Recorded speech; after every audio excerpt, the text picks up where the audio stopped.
오늘은 2021년도 첫 번째 주일입니다.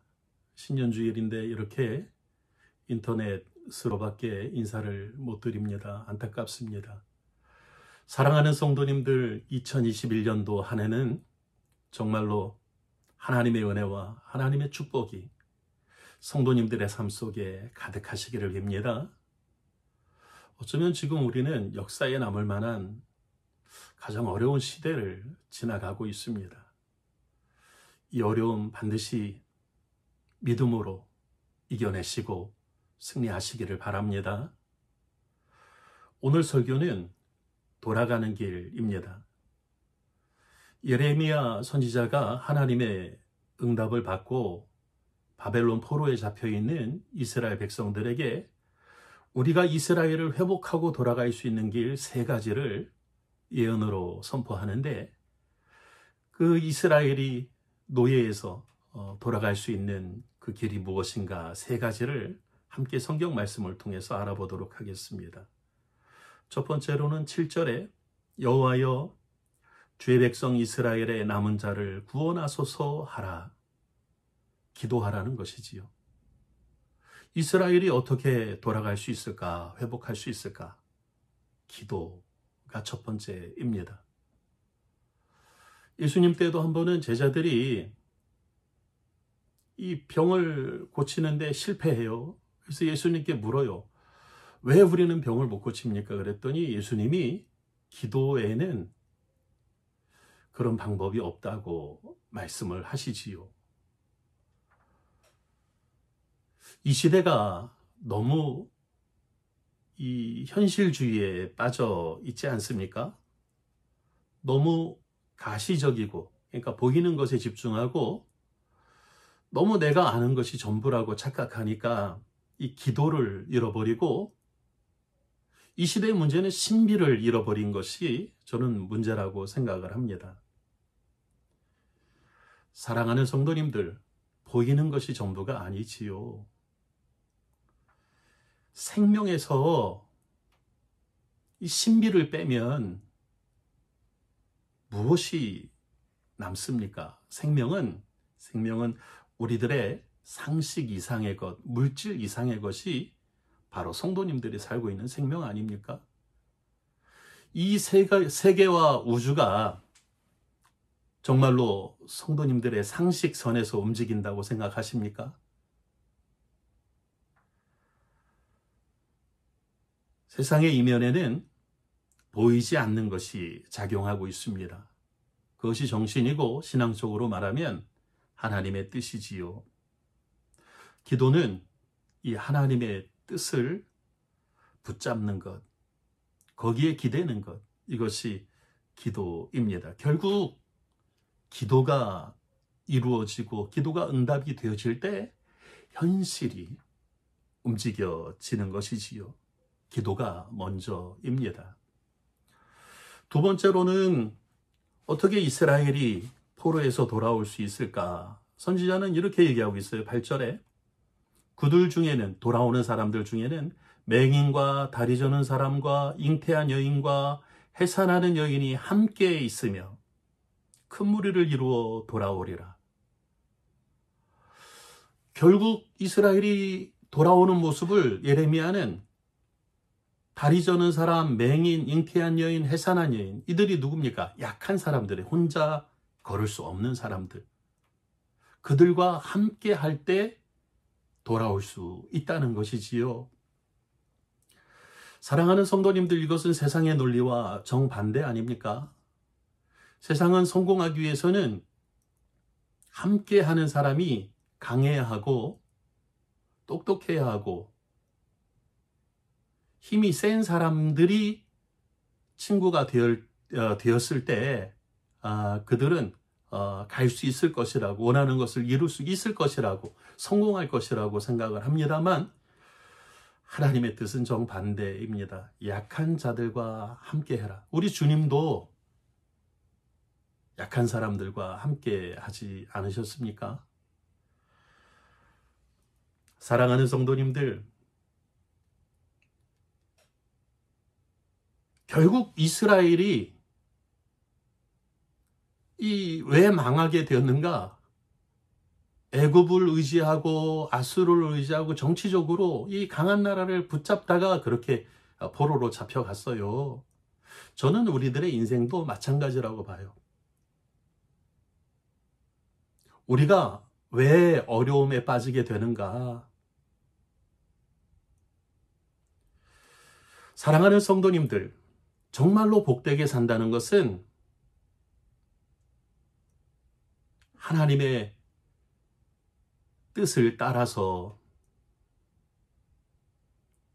하나님이 인도하시는 대로 그렇게 복을 받을 만한 자리에 있는 것, 이게 복된 삶이 아니겠어요?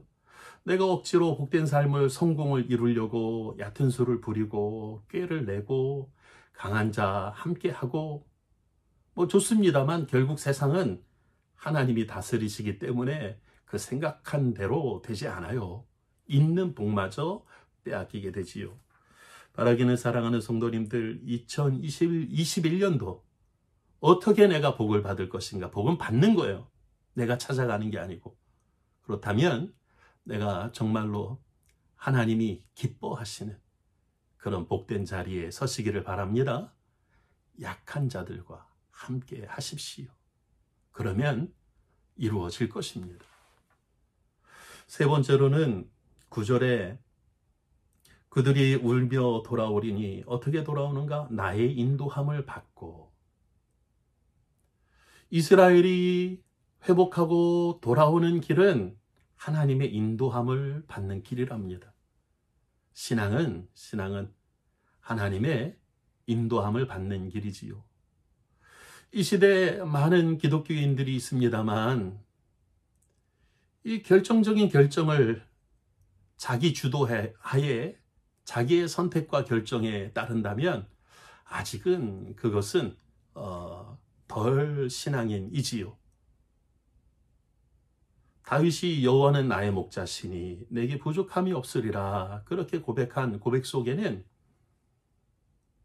하나님의 인도함을 받는, 여호와가 나의 목자시니 내가 양이지요. 그 인생의 길은 양이 선택하는 것이 아니고 하나님이 결정하시고 양은 따라가는 것이지요. 출애굽하는 백성들이 날마다 구름 기둥과 불 기둥의 인도함을 받는 것처럼 사랑하는 성도님들의 삶 속에 반드시 하나님의 구름 기둥과 불 기둥이 있으니 그것을 살피시고 내 뜻이 아니라 하나님의 뜻 가운데 이끌림을 받으시기를 바랍니다. 그게 회복하고 돌아가는 길이지요. 오늘 어떻게 이스라엘이 돌아갈 수 있을까? 포로에서 하나님 앞에 기도하고, 두 번째로는 약한 자들과 함께 걸어가고, 세 번째로는 이 강대국이 인도하는 또는 물질이 인도하는 길이 아니라 하나님이 인도하는 길을 따라가야 한다고 선지자는 이 예언을 주고 있습니다. 바라기는 2021년도 하나님의 선한 인도하심 속에 회복하시는 성도님들의 삶이 되시기를 바랍니다. 오늘 신년주일이니까 제가 한 가지 이 목회 계획을 성도님들과 나누기를 원하는데, 2021년도 장애교회 표어는 이렇습니다. 목회편지, 신앙인의 삶 이야기 나누기. 다른 게 아니고 제가 교회 목양실 앞에다가 우체통 하나를 놓겠습니다. 담임 목사 전용 우체통인데, 우리 교인들과 함께 담임 목사가 편지를 나누기를 원합니다.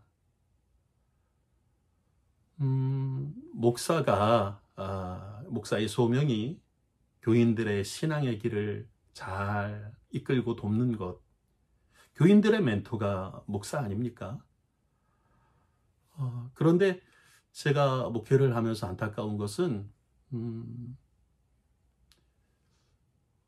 교인들이 저에게 자기들의 신앙적인 삶의 이야기를 잘 얘기하지 않아요. 그러니까 일방적으로 제가 설교를 통해서 하나님의 말씀을 가르치고, 또는 신방을 가서 좀 얘기를 듣고 싶지만 신방 가서도 또 이렇게 얘기를 잘 안 하셔요. 그래서 제게 이렇게 떠오른 생각이 편지를 써야 되겠다. 신약 성경의 반이 사도 바울이 교인들과 이 교회와 나눈 편지 아닙니까? 그래서 성도님들이 그 신앙적인 삶의 질문이나 어떤 선택의 결정 또는 기도 제목 이렇게 그런 것들을 편지로 써서 직접 넣으셔도 되고 아니면 교회 주소로 담임 목사 앞으로 붙이시면 제가 그 편지를 받겠습니다. 그래서 그 편지의 내용은 제가 무덤까지 비밀로 가지고 가겠습니다. 그리고 제 어떤 그 목회적인 답변이나 그런 전할 말이 있으면 제가 꼭 답장을 성도님들의 주소로 붙이도록 하겠습니다. 그렇게 하면서 신앙적인 신앙인으로서의 삶을 한 걸음 한 걸음 이렇게 성장해 가도록 돕는 멘토가 되고자 하는 것입니다. 사랑하는 성도님들, 2021년도 저와 함께 신앙인으로서 기도하면서 또 함께 같이 목사와 편지를 쓰고 받으면서 그렇게 성장하시는 복되고 아름다운 그런 은총의 시간이 되어지시기를 주님의 이름으로 축원합니다. 기도하겠습니다. 하나님, 우리들의 모든 행함 속에 주님을 바라보고 주님을 의지하오니 주님의 선한 뜻이 우리 가운데 이루어지게 하시고 2021년도 한 해를 하나님 우리 지켜주시고 이 어려움을 잘 이겨낼 수 있도록 우리를 축복하여 주시옵소서. 예수님 이름으로 기도드립니다. 아멘.